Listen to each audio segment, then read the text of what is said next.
Hey fam, I'm super excited today. We are going to make my grandmother's famous chess pie. Mama Pauline had the greatest chess pie. So rich, it tastes like heaven.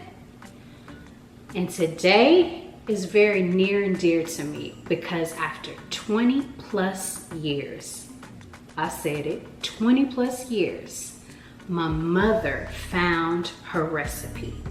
Now prior to that, I searched high, I searched low, all over the internet asking people, and none of them were my grandmama's pie. They either had vinegar or cornmeal, and that was not my grandmama's pie, not at all.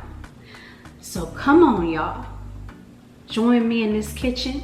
Let's make this famous chess pie. We first want to measure out 1 cup of granulated sugar, a cup of light brown sugar, a 1/2 cup of milk, and a 1/2 cup of butter. Now this last part, a 1/4 cup of sifted flour. Yes, folks, I said it, sifted flour. Now I know y'all like, Lessa, this is a lot of work to sift some flour. Well, not really. You put the work in up front and it won't be a whole lot of work in the back end. Because when you sift the flour, it makes it much easier to mix into the mixture. Now, after you complete measuring out your dry ingredients, you want to go ahead and make sure your oven is set for 350 degrees Fahrenheit, because a cold oven is no place for a good pie. Now take both of the sugars, flour, butter, and milk, and you want to heat them on medium heat until it has dissolved.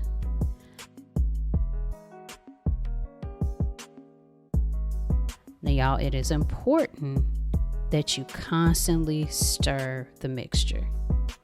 Why, Lessa? I know. You don't want to burn the ingredients at the bottom of the pan, so you have to constantly mix. It's not that bad, it's only 5 minutes. So keep constantly stirring the mixture. And once it has all dissolved, go ahead and remove the pan from the burner and let it cool to room temperature. Now while you're waiting for the mixture to cool, go ahead, grab you a nice glass of wine or your favorite cocktail. But before you do that, let's make sure we get our egg mixture together. So we're gonna beat 3 egg yolks and 1 whole egg. Once your mixture has cooled, we're gonna go ahead and add the egg and egg yolks. We're gonna add 1/2 teaspoon of salt and a teaspoon of vanilla.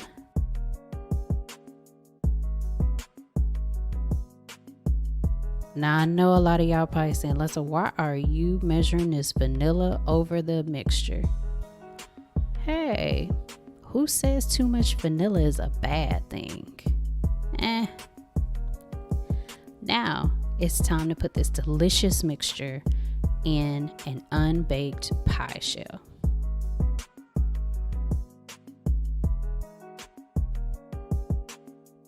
I'm not a fan of burnt pie crust, so I always add foil around the crust to prevent the crust from browning too much.